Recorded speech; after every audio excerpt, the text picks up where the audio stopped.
Bonjour, nous sommes aujourd'hui avec Aurélie Keraval, qui est une ancienne étudiante du lycée Briseux, de la CPGE Briseux, et elle est là pour nous expliquer un petit peu son parcours à l'occasion du forum donc des anciens étudiants des grandes écoles. Bonjour Aurélie. Bonjour.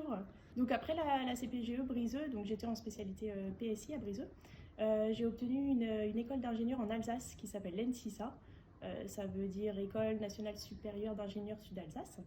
J'ai pris l'option automatique et système, donc j'ai fait 3 ans dans cette école.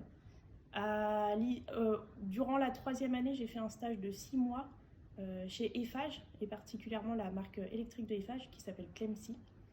Durant ce stage, j'ai participé à la rénovation du contrôle-commande d'une centrale thermique qui est située en Guyane, à Desgrades-des-Cannes. Donc, en quelques mots, cette rénovation, c'était tout simplement rénover l'architecture, l'application de supervision que le personnel EDF utilise. D'accord.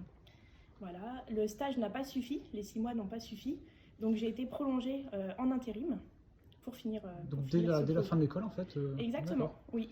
J'ai obtenu le diplôme et j'ai poursuivi en intérim toujours chez Eiffage. Donc le travail était satisfaisant de ta part apparemment. Donc, voilà, ils ont été satisfaits. Ils m'ont proposé ensuite une embauche. Donc, combien de temps après la fin de l'école il y a eu l'intérim et ensuite. Après l'intérim, quelques mois après.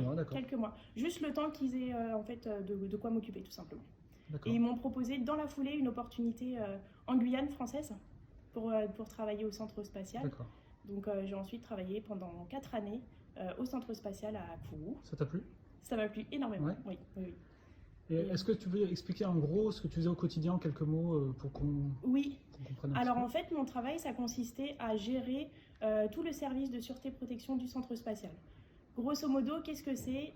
Tous les systèmes de sûreté, c'est la vidéosurveillance, le contrôle d'accès, tout simplement, par exemple les lecteurs de badge, la sonorisation, détection incendie, extinction incendie. Tout ça, ça fait ce qu'on appelle un parc électrique, un parc électronique que mes techniciens géraient au quotidien. Donc c'est ce que je te demandais, tu avais une certaine responsabilité, donc dès le début quasiment à la sortie de l'école. Oui, enfin très rapidement. Combien de personnes dans ton équipe tu gérais C'était un service de 15 techniciens. D'accord. Donc moi, je m'occupais que de la coordination. Je n'avais pas en charge tout ce qui était facturation ou autre administration financière, on va dire. Donc moi, c'était vraiment la coordination des activités. D'accord. Et ça t'a plu de gérer des équipes, d'avoir ce rapport humain? Oui, c'est ce que tu cherchais dans le travail C'est exactement ce que je recherchais. Je me suis rendu compte que ça me plaisait énormément. D'accord, très bien. Et donc après la Guyane, tu es revenu en métropole? Voilà, au bout de 4 ans, j'ai décidé de revenir en métropole. Et donc j'ai demandé à mon entreprise une mutation en Île-de-France, que j'ai eue assez rapidement. Et donc là, actuellement, je suis toujours en Île-de-France, ça fait 2 ans maintenant, et je suis chef de projet en électrotechnique. Donc je gère 3 contrats. D'accord. Chef de projet, alors nos élèves, je ne suis pas sûr qu'ils sachent ce que ça veut dire. Oui. Qu'est-ce qu'on entend par là? Donc en Guyane, je gérais, on va dire, les activités opérationnelles. Ici, ce que je gère, c'est plutôt le contrat en lui-même, la partie financière, administrative et aussi le management, forcément, puisqu'il faut quand même gérer les équipes, faire en sorte que les opérations soient effectuées dans les temps. Et j'ai également en charge la relation client. Je dois rendre des comptes aux clients régulièrement, donc c'est moi qui m'occupe de ça également.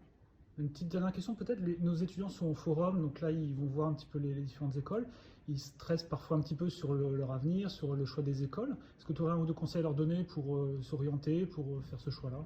Alors vraiment qu'ils s'intéressent à toutes les écoles, puisqu'il faut savoir que moi l'ENSISA, je n'en avais pas forcément entendu parler avant d'être en prépa et avant de passer les concours. Donc vraiment qu'ils recherchent énormément des informations sur un petit peu toutes les écoles, qui passent tous les concours qu'ils peuvent, on va dire.